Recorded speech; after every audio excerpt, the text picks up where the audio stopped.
Es necesario comprender la necesidad de aprender a vivir.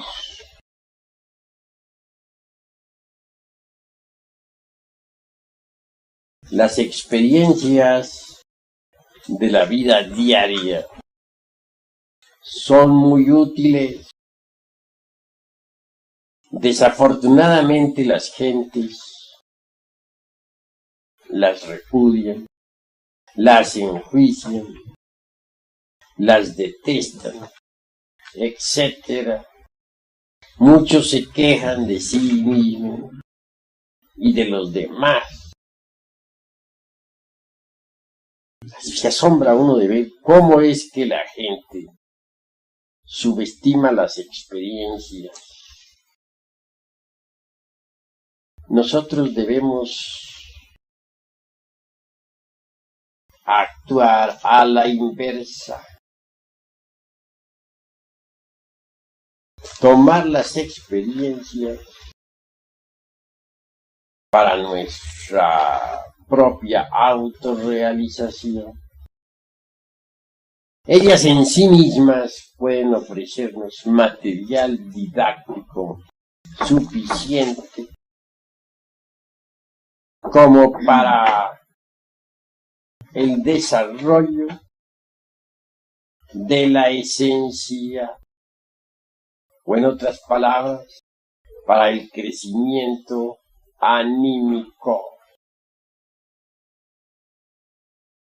Así pues, las experiencias resultan ciertamente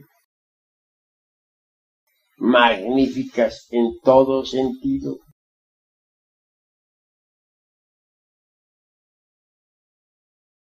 No es posible sacar material didáctico para el desarrollo de la conciencia de cualquier otro lugar que no sea de las experiencias.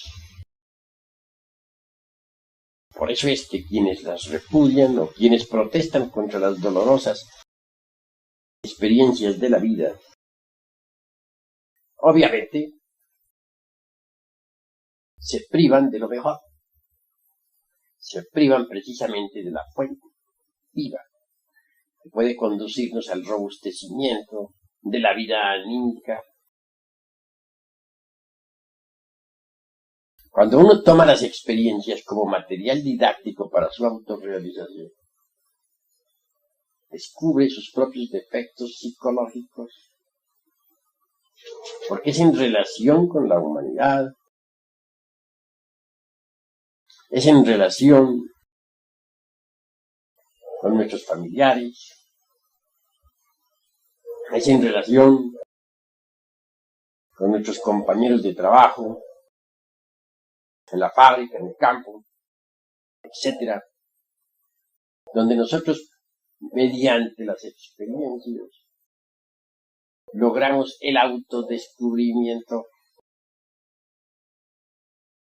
Obviamente, las experiencias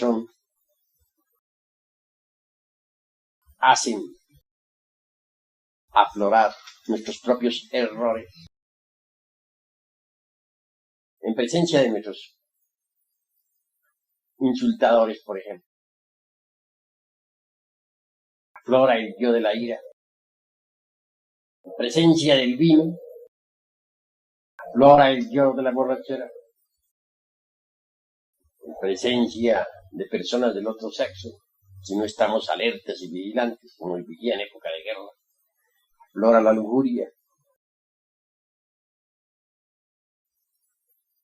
Así pues, resulta útiles las experiencias para conocernos a sí mismos.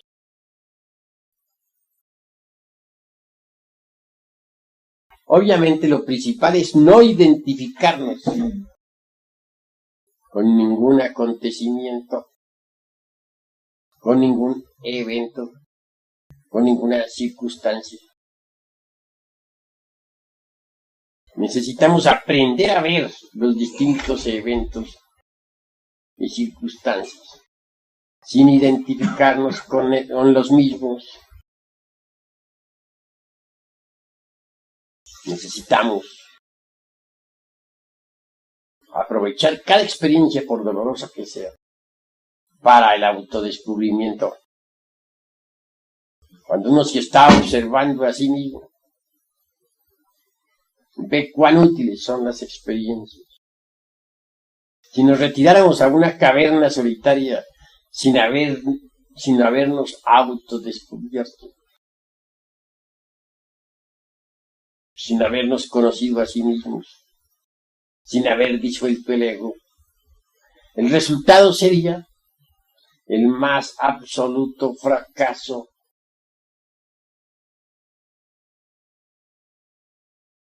En los Himalayas, muchos anacoretas vivieron en cavernas y hasta desarrollaron algunos siddhis, es decir, poderes.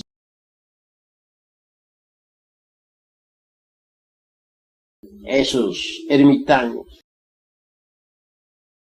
a base de rigurosas disciplinas esotéricas, consiguieron el samadhi.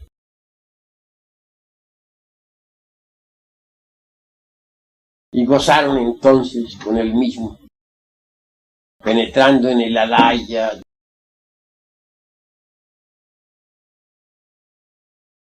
y hasta perdiéndose por instantes en el supremo Parabrahatma, Hatma.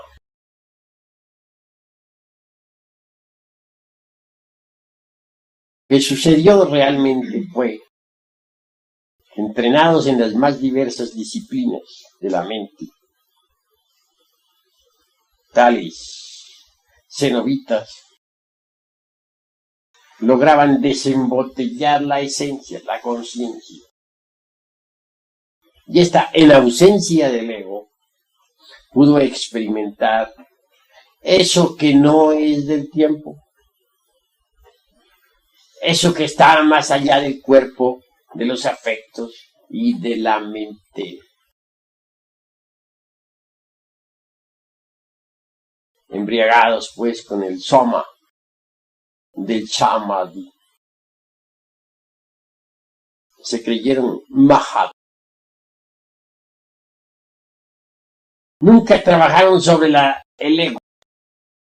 Jamás se preocuparon por desintegrar los diversos agregados psíquicos. Solo se especializaron en la yoga de la meditación. Ya desencarnados. Como quiera que indubitablemente se habían hecho atletas de la ciencia del dhyani o meditación. La esencia momentáneamente pudo hasta penetrar en los templos, en los planetas del Cristo, flotar en el ambiente de tales planetas que son de naturaleza espiritual. Desafortunadamente, sin poder ingresar a las corporaciones de dichos mundos. Pasado el éxtasis, la esencia volvió otra vez al ego, al interior del mí mismo. Posteriormente regresaron, se reincorporaron. Y ahora son en el mundo occidental personas vulgares, comunes y corrientes. En tanto en el oriente, en el Tíbet, se les sigue aún todavía venerando como a santo. Es necesario entender la necesidad de desintegrar el ego. No sería posible esto si no aprovecháramos las duras experiencias de la vida. Personas también que después de un trabajo de observación constante con los distintos eventos de la existencia, se olvidan del trabajo Entonces las experiencias vuelven a ser tomadas como antes. Cuando uno toma las experiencias de la vida como un medio para llegar a un fin, como un medio para el autodescubrimiento, como un medio para la autoobservación, puede saborearlas. El sabor del trabajo es algo maravilloso. Le da a uno una exquisitez inefable. Cuando uno descubre que tiene tal o cual defecto psicológico y lo elimina, entonces viene a saborear el trabajo. Es un sabor inconfundible. Pero cuando uno, después de haber trabajado, abandona el trabajo sobre sí mismo y vuelve a tomar las experiencias de la vida, tal como antes, es decir, vuelve a reinvertir el sentido de las experiencias, entonces indubitablemente sentirá otra vez el mismo sabor de la rutina diaria, el mismo sabor a vida de siempre. Hay pues que distinguir claramente entre el sabor trabajo y el sabor de la vida rutinaria. Por eso yo les digo a ustedes, mis caros hermanos, no huyan de las experiencias de la vida. Aprovechen hasta la más simple experiencia para el autodescubrimiento. Cualquier evento, por insignificante que sea, nos permite el autoconocimiento. Porque precisamente es en relación con las distintas gentes, como viene uno a autodescubrir, a descubrir sus propios errores. Es que afloran tan solo, tan espontáneos, que basta estar en estado de alerta para verlos. Defecto descubierto debe ser trabajado, debe ser enjuiciado, debe ser analizado correctamente, debe ser comprendido a través de la técnica de la meditación. Posteriormente viene la ejecución, la disolución. Cualquier agregado psíquico puede ser disuelto con la ayuda de Devi Kundalini Chakra, nuestra Madre Divina. Si nosotros le suplicamos, elimine de nuestro interior el agregado psíquico que hemos comprendido, ella así lo hará. Lo desintegrará y quedaremos libres de tal defecto. Cuán dichoso se siente uno cuando elimina de sí mismo algún defecto. Siente uno como si le hubieran quitado una abrumadora carga de encima. Cuánta dicha. Que a medida que los distintos agregados psíquicos se van desintegrando, la esencia, el Buddhata, se van siendo liberados. Y cuando todos los agregados han sido reducidos a polvareda cósmica, desaparece la conciencia egoica y solo queda la conciencia limpia del ser, la conciencia pristina, original. Así pues, bien vale la pena que aprovechemos las experiencias prácticas de la vida para el autodescubrimiento. Sin ellas, no sería posible el autodescubrimiento. Aquellos ermitaños que en tiempos se encerraron en las cavernas para meditar, alimentados por ahí con hierbas, raíces del bosque, realizar en sí mismos el vacío iluminador. Una cosa, mis queridos hermanos, es experimentar el vacío iluminador. Y otra cosa es, en verdad les digo, realizar en sí mismos al vacío iluminador. Hubo santos, místicos, ermitaños en el Oriente que experimentaron el vacío iluminador. Pero como quiera que no trabajaron sobre sí mismos, como quiera que no eliminaron los agregados psíquicos, no pudieron realizar en sí mismos el vacío iluminado. Experimentar la naturaleza del vacío iluminador es útil, mis queridos hermanos. Muy útil. Pero solamente nos quedamos en ese estadio del ser. Y no autorrealizamos interiormente el vacío iluminador. Habremos perdido el tiempo, lamentablemente. No podríamos verdaderamente realizar en sí mismos el vacío iluminador si antes no trabajáramos desintegrando el ego, el mí mismo, el sí mismo.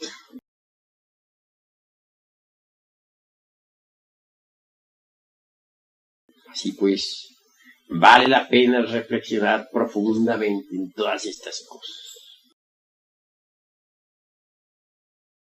A medida que nosotros vayamos desintegrando en sí mismos al ego, la conciencia se irá liberando.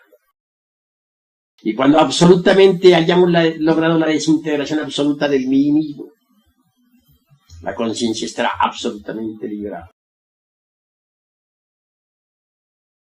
Entonces el vacío iluminador habrá sido realizado cada uno de nosotros. Solo aquellos que han realizado en sí mismos el vacío iluminador pueden vivir en los planetas del Cristo. Sepan ustedes que alrededor de cada sol que nos ilumina giran los planetas del Cristo. Ellos son de naturaleza espiritual, no material. Hay dos naturalezas. La una es mutable, pasajera, perecedera. La naturaleza del mundo. Mas hay otra naturaleza. La naturaleza de los planetas del Cristo. Es inmortal, inmutable, imperecedera, terriblemente divina. En esos planetas viven las humanidades divinas. Dentro de cada criatura de esas mora el Cristo. El Cristo resplandece en cada criatura. Pero intentar convertirse en habitantes de los planetas del Señor, sin haber eliminado el ego, es absurdo. Querer eliminar el ego renunciando a las experiencias de la vida, o protestando contra las mismas, o desesperándose, o identificándose con cada evento, es estúpido. El material didáctico para la autorrealización no sale de ninguna otra parte, sino de las experiencias de la vida. Si pues tomemos cada experiencia, por dolorosa que sea, con alegría. Pensemos en que nos da el material didáctico suficiente para la autorrealización. No cometamos el error de identificarnos con ningún evento. Mas tampoco cometamos el error de repudiar evento alguno. Cada experiencia de la vida es útil. Cuando hayamos disuelto la totalidad del ego, nuestra mente interior se habrá abierto. Ya les he dicho a ustedes que hay tres mentes. Y hoy se los repito. La primera podemos denominarla la mente sensual. En ella está la levadura de los saduceos, groseros y materialistas. La segunda es la mente intermedia. Y tercero es la mente interior. En la mente intermedia están las creencias de las distintas religiones. Es la levadura de los fariseos. Jesús el Cristo dice: cuidaos de la levadura de los saduceos y de los fariseos. Es decir, cuidaos de las doctrinas de los saduceos materialistas y de los fariseos hipócritas. Esas son palabras del Evangelio del Señor.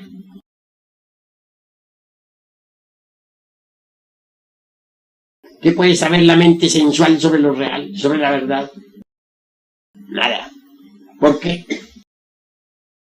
Porque ella elabora sus conceptos de contenido exclusivamente con los datos aportados por los 5 sentidos.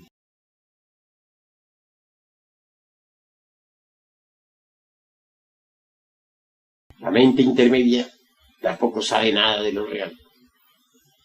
Allí están las doctrinas de los fariseos. Bien sabemos que ellos asisten a sus templos para que otros los vean. Asisten a sus santos oficios o ritos para que otros digan de ellos lo mejor. Mas nunca trabajan sobre sí mismos. Fundamentan su religión exclusivamente en las creencias. Y eso es absurdo. Con la muerte del ego se abre la mente interior. Y esta es distinta. Esta funciona con los resortes de la conciencia. Esta recibe los datos de la conciencia superlativa del ser. Y con tales datos elabora sus conceptos de contenido. Como quiera que la conciencia trascendental y superlativa del ser tiene poder para experimentar lo real, la verdad. Obviamente la mente interior, al ser así informada, tiene buenos datos para elaborar sus conceptos de contenido. Por algo es que a la mente interior se le denomina razón objetiva. Por algo es que a la mente sensual se le denomina razón subjetiva. Quien tenga desarrollada la mente interior, conoce lo real, conoce la verdad, conoce eso que está más allá del cuerpo, de los afectos y de la mente. Conoce los misterios de la vida y de la muerte. No porque otro se los diga o se los deje de decir, sino por experiencia mística directa.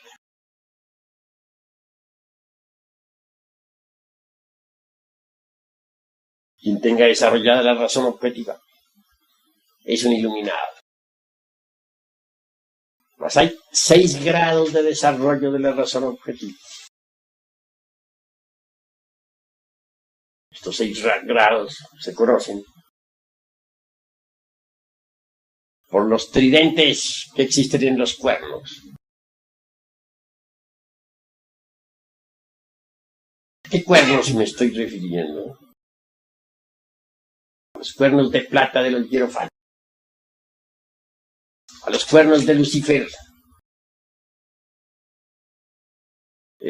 Lucifer no es otra cosa sino la reflexión del logos en nosotros. La sombra del Señor, ubicada dentro de nosotros mismos, dentro de nuestro universo interior, para nuestro bien.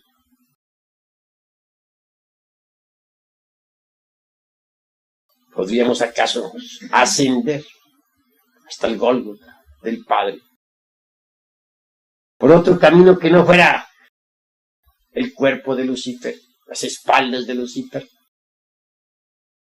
Imposible. ¿Podría alguien acaso trabajar en la forja de los cíclopes sin el impulso de Lucifer? Imposible. Lucifer da el impulso. Y si nosotros sabemos clavar la lanza en su costado, lo vencemos. Vencido el dragón, subimos, usando su espalda como escalera. La tentación es fuego. El triunfo sobre la tentación es luz. Si logramos vencer a Lucifer, subimos de grado en grado por sus espaldas. Cada triunfo sobre Lucifer implica de hecho un peldaño en el ascenso. Así de peldaño en peldaño llegamos a la cumbre del cerro. Subimos por la montaña del cerro.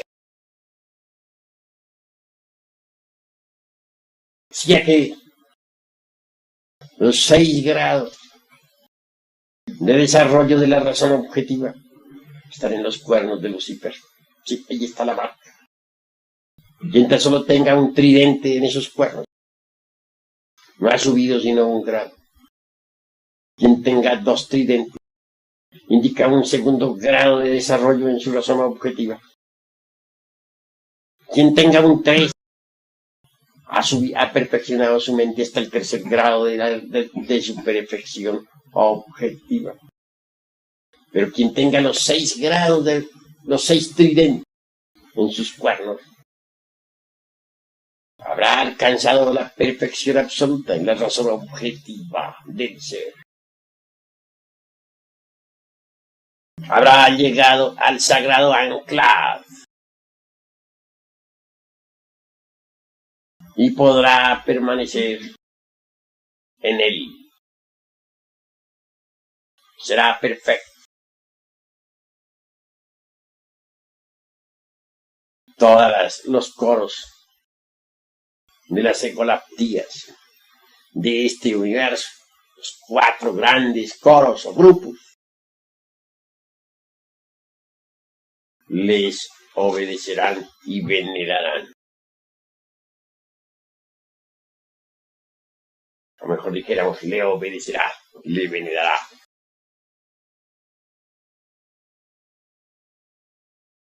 Tener los 6 grados de la razón objetiva es haber llegado a la absoluta iluminación, al conocimiento objetivo absoluto sin lagunas de los misterios de la vida y de la muerte, de los misterios del logos, de los misterios del abismo y del cielo. Se habrá abierto completamente su mente a lo real. Por eso, quien llegue al 6º grado puede reposar en el sagrado anclaje. Quien llegue al 6º grado se encuentra tan solo a 3 grados de la infinitud que todo lo sustenta. Y esto hay que saberlo entender. Quiero pues que los hermanos reflexionen profundamente en esto.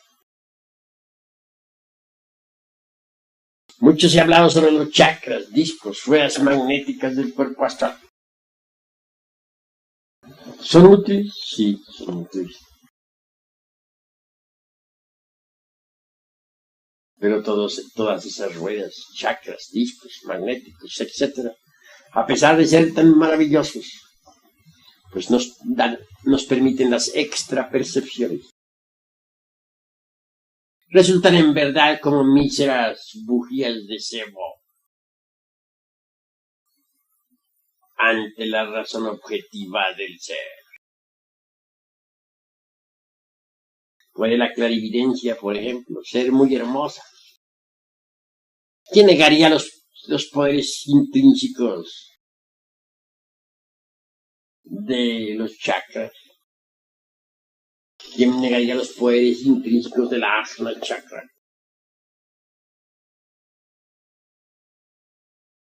Mas ellos en sí mismos son como el fuego de un cerillo comparado con la luz del sol. Así son, si los comparamos con la iluminación que da la razón objetiva del ser.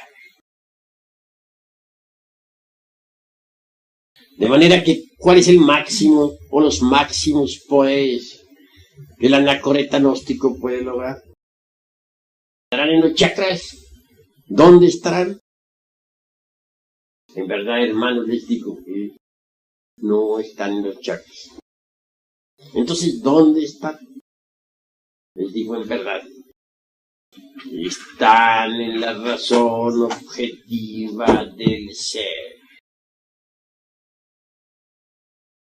Mas para perfeccionar la razón objetiva del ser, se requiere la eliminación de los elementos subjetivos de las percepciones. Bueno, la eliminación de los diversos yoes.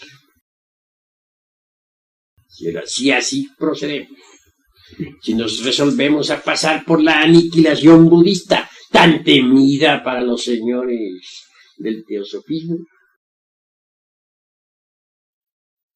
y sólo entonces podemos en verdad reposar en el sagrado anclado. Hay dos psiquismos. El inferior está relacionado con los chakras. El superior, que pertenece a la conciencia superlativa y trascendental del ser, a los valores étnicos de lo divinal, de lo trascendental, a la cultura universal, espiritual, divinal.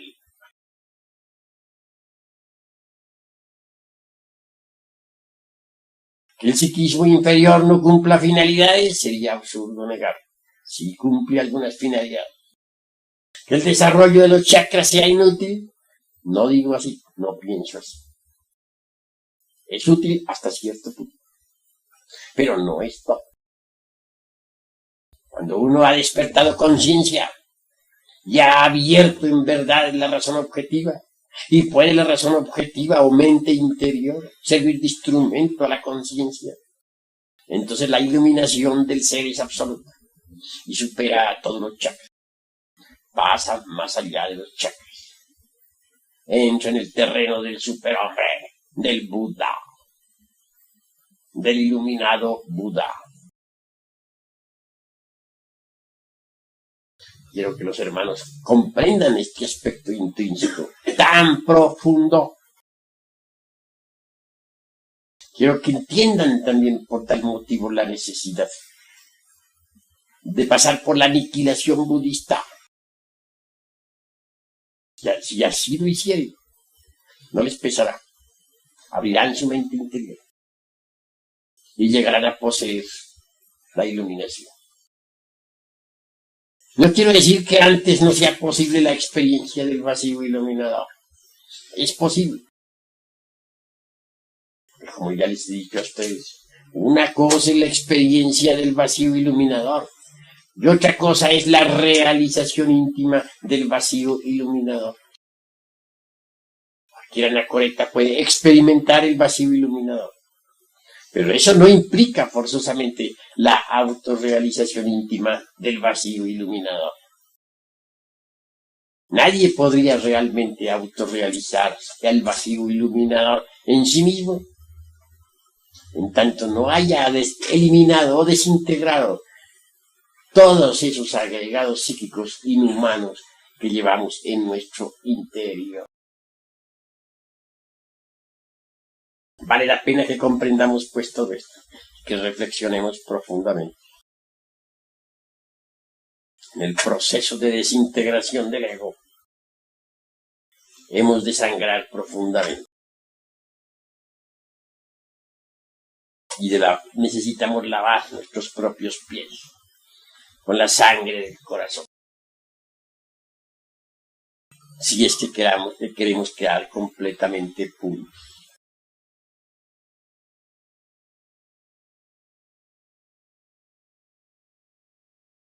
La autorrealización íntima del ser es muy grave. Gravísimo. Ha de pasar uno por torturas espantosas. Muchas veces tiene uno que renunciar a lo que más ama. Tiene uno siempre que estar dispuesto. Lo más querido. Y repito, lavar sus pies en la sangre del corazón. Necesita uno convertirse en algo diferente, en algo distinto. Hasta la misma identidad personal ha de perderse. Eso quiere decir, un día habremos de buscar hasta nuestra misma identidad actual y ya no la hallaremos. Se habrá perdido para nosotros mismos, porque nosotros nos habremos convertido en algo diferente. Necesitamos volvernos distintos, diferentes, cambiar radicalmente. ¿Cómo podríamos cambiar totalmente si conserváramos nuestra actual identidad? En este camino, mis queridos hermanos, hay procesos dolorosos, muy dolorosos. El que quiere empezar con éxito debe empezar con algunos sacrificios físicos, disciplinarios. Yo empecé mi actual existencia caminándome a algunos países enteros a pie, sin 5 centavos entre la bolsa, durmiendo en las montañas, envuelto en mis propios trapos para desafiar la plaga, llegando a los pueblos sin dinero, o bien acostándome por ahí debajo de los aleros de las casas, cuando tenía tales techos o aleros, porque ahora las edificaciones se han vuelto tan crueles que si le cae a uno la lluvia no tiene más remedio que soportar. Así es la crueldad de estos tiempos. Y no me pesa haber caminado sin dinero países enteros. No me pesa haber sufrido la tormenta y los huracanes. No me pesa haber llegado a pueblos donde nadie me conocía y sin un céntimo entre la bolsa. Así empecé. Y mucho que me sirvió. Yo empecé en una forma natural. Mi padre, que está en secreto, quiso que así empezara. Y así empecé. A otros les ha tocado empezar así, porque su gurú así lo ha establecido para su bien. Conozco el caso de un gurú de ojos negros penetrantes y mostachos negros. Organizó sus discípulos para una caravana. Recorrió países enteros para llegar a Grecia.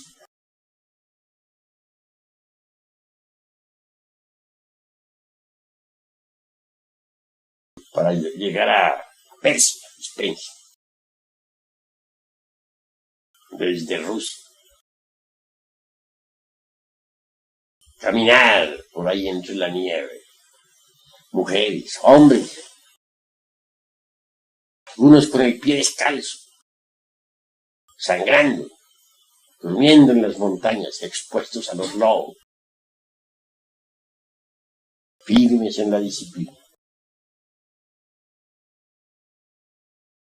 Hasta llegar a ese país de Persia, sencillamente para encontrar una casa desocupada donde vivir. Tontería, diría cualquiera. ¿Cómo es posible un viaje con un grupo de personas que están sufriendo a través de las montañas y del hielo, durmiendo en la noche en las selvas, expuesto a los lobos del invierno? ¿Con qué objeto? Congruente parecería. Para llegar por último a una casa que había alquilado, pues para eso no se necesita de todo eso. Se podría haber hecho el viaje en un maravilloso automóvil o en un avión. El gurú sabía lo que hacía. Si el discípulo va a la derecha, el gurú lo jalaba a la izquierda. Si jalaba el discípulo a la izquierda, el gurú como al caballo le jalaba las riendas para que mirara hacia la derecha. Y a sufrir un poco. Sus discípulos se forjaron desde un principio en la dura disciplina y resultaron magníficos. A mí me tocó también forjarme en principio en esa dura disciplina.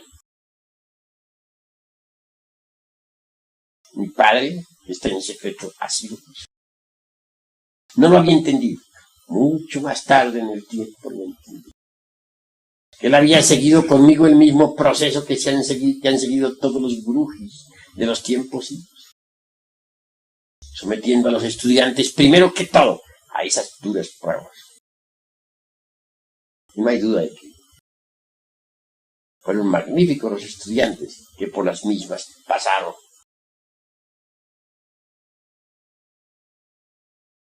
Así, queridos hermanos, tiene uno que ir eliminando de sí mismo muchas pésimas costumbres, hábitos adquiridos, que uno mismo ignora que los tiene, movimientos mecánicos sin sentido. Tiene uno que hacerse consciente de todos sus gestos y actitudes, y eliminar lo que no sirve. Todo esto requiere una observación muy rigurosa de sí mismo. En principio es conveniente esa dura disciplina de los viajes dolorosos y cruentos, de las torturas del camino, a fin de forjarse de un principio como debe forjarse.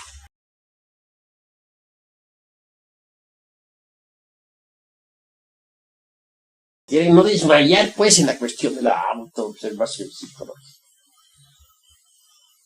A medida que uno se vaya autoobservando, va descubriendo cuántos yoes que tenía, yoes que ignoraba que tenía.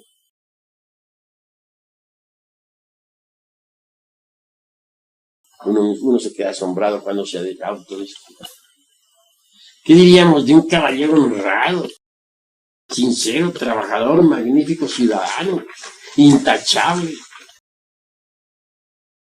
incapaz de quitarle un céntimo a nadie, que de pronto descubra que en el fondo de sí mismo posee unos cuantos yoes ladrones?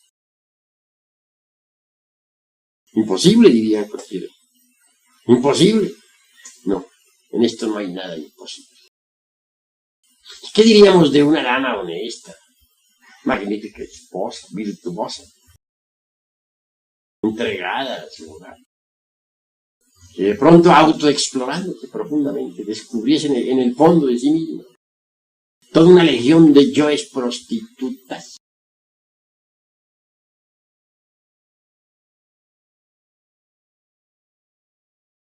Qué incongruente, dirían muchos, al oír una explicación de estas. Qué ilógico, qué paradójico. Pero en el terreno de la psicología profunda, todo esto es posible. En el fondo de cada uno de nosotros hay una creación equivocada. Yoes de los antiguos tiempos. Yoes que personifican errores espantosos. Y lo más grave es que dentro de los mismos está embotellada la cosa, siempre y enfrascada, siempre procesándose en virtud de su propio embotellamiento. ¿Cuál es el peor obstáculo que existe para la disolución del ego? ¿Cuál será la peor inconveniente? Lujuria, sí, es una palabra terrible. Mas ¿quién no la tiene? ¿Quién de los aquí presentes podría decir que nunca ha tenido lujuria?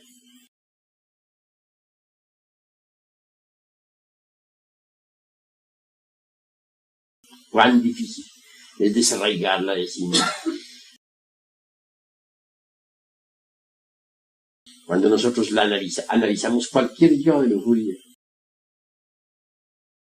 venimos a evidenciar que se procesa en cada uno de los tres cerebros en forma diferente. En el cerebro, dijéramos, puramente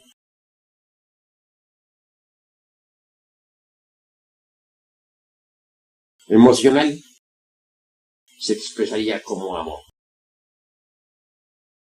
En el cerebro puramente motor instintivo sexual, través del erotismo. En el cerebro exclusivamente intelectual, como planes, proyectos relacionados con el amor.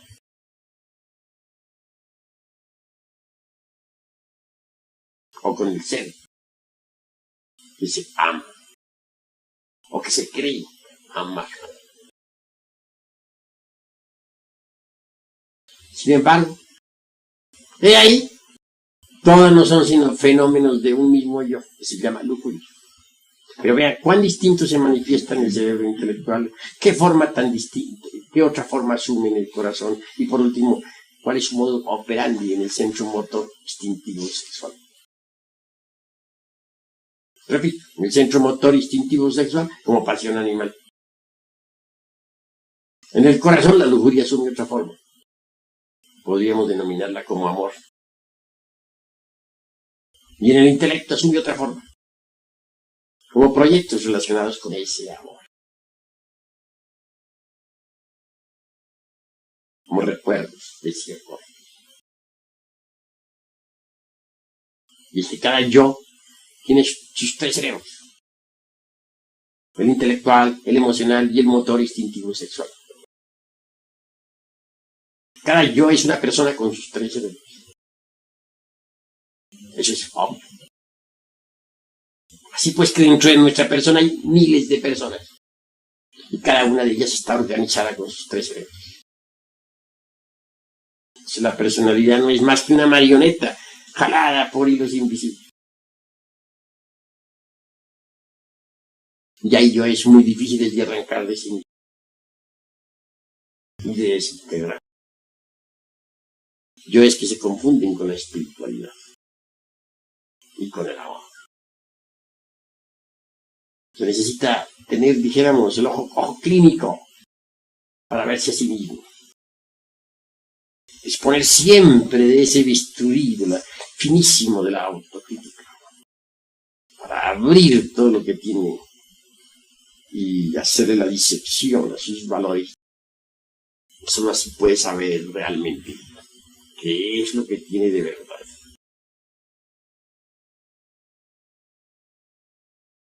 Se necesita mucha observación, mis caros hermanos. Somos espantosamente débiles y nos creemos muy fuertes. Somos criaturas de desnado, exageradamente débiles. Nada podríamos hacer si no tuviéramos una ayuda. Obviamente la tenemos. Contamos con el poder de la serpiente sagrada, con la divina madre Kundalini. Solo ella puede de verdad asistirnos para desintegrar los yoes. Solo ella con sus flamas puede reducir a cualquier yo a polvareda cosa. Así intentar desintegrar los yoes sin contar con la ayuda de Devi Kundalini Cham. Es condenarse uno a sí mismo al fracaso.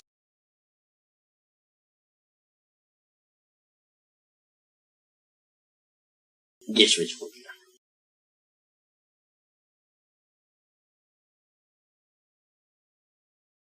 Alguien cuyo nombre no menciono cometió el error de atribuir a la serpiente ascendente todas las características siniestras e izquierdas de la serpiente descendente. Hay dos serpientes, la que sube y la que baja. La que sube es la Kundalini. Ella se abre paso por el canal de Sushumna a lo largo de la médula espinal dorsal. Llega hasta el cerebro y posteriormente al corazón. La otra, la que baja, se precipita desde el coxis hacia los infiernos atómicos del hombre. Es el abominable órgano kundartiguador. Es el abominable órgano kundartiguador, o la serpiente Pitión, que se arrastraba por el lodo de la tierra, tuvo poder realmente para hacernos caer en el error. La otra, la ascendente, es diferente. Tiene poder para liberarnos del error. En el pasado, es claro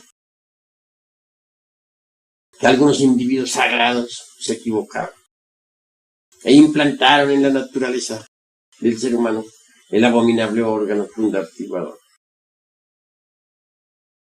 Pero ¿cómo haríamos nosotros para poder ser salvos? Habrá que plantar en el organismo humano otro órgano como el del fundartiguador, pero que sea positivo, luminoso, antitético, opuesto al fundartiguador. Existe ese otro, y es la Kundalini. La misma palabra lo dice, Kundalini. Kunda nos recuerda el abominable órgano fundartiguador.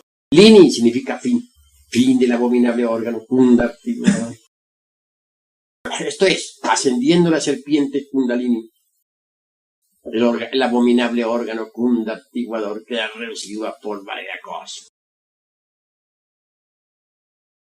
En el Génesis aparece la serpiente tentadora del Edén, la horrible Pitión con 7 cabezas, que se arrastraba por el lodo de la tierra y que Apolo irritado hirió con sus dardos. Ese es el abominable órgano fundartiguador.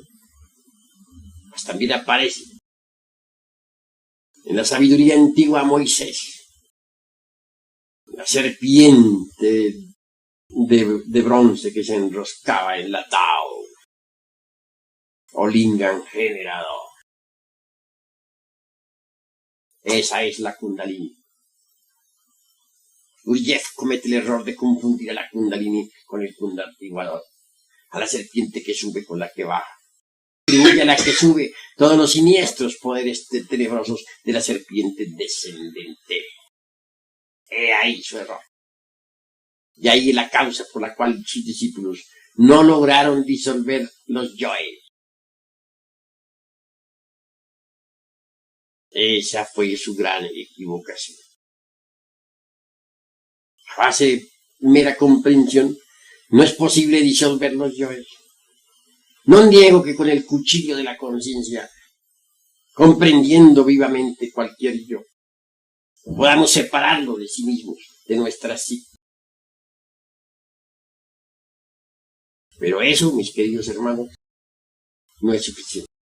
Que el yo separado de nuestra psique continuará vivo. No se resignará a permanecer lejos de casa. Intentará una y otra vez volver a ocupar su lugar. Se convertirá en un demonio tentador. Hay que desintegrar el yo que con el cuchillo de la conciencia hayamos separado de sí mismo. Y nadie puede desintegrarlo con otro poder que no sea con el poder de la Divina Madre Kundalini. Solo ella puede reducirlo a ceniza, a polvareda cósmica. Sí, pues lo fundamental, mis queridos hermanos, es morir en sí mismos, definitivamente, para poder abrir la mente interior y gozar de la razón objetiva, que es cognición verdadera de lo real, experiencia íntima del ser, visión búdica trascendental, divinal, más allá del cuerpo, de los afectos y de la mente subjetiva.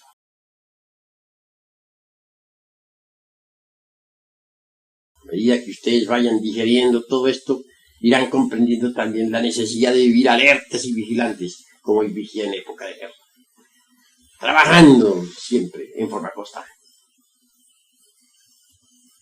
Así como están, como se encuentran en estos precisos momentos, ustedes no sirven para nada. Tienen una creación equivocada manifestándose a través de una falsa personalidad. Espiritualmente están muertos. No tienen realidad ninguna. Así como están todos ustedes. Deben dejar de existir. Y si continúan existiendo así como están, tendrán que ingresar en la involución mineral de las entrañas de la tierra. Así como están muertos espiritualmente. No poseen la razón objetiva del ser. No han conseguido la iluminación. Yacen como sombras entre las profundas tinieblas. ¿Cuál es la realidad de ustedes? Sombra. Y nada más que eso. Sombra. Necesitan abrir la mente interior. Para ello tienen que dejar de existir como míseras sombras. Tienen que volverse despiadados consigo mismos. Hoy por hoy ustedes se quieren mucho a sí mismos. Se autoconsideran demasiado. ¿Pero qué es lo que ustedes quieren? Su querido ego. Su desnudez. Su miseria interior. Tinieblas en que se hallan. Eso es lo que ustedes quieren tanto. No, hermano. Reflexión. Profundamente. Reflexión. Deben dedicarse a trabajar intensamente sobre sí mismos. Deben comprender el proceso de la lujuria, que es el peor enemigo de la eliminación del ego. El peor enemigo de la disolución. ¿Quién no la tiene? ¿Quién no la ha tenido? Sin embargo, hay que reducirla a ceniza.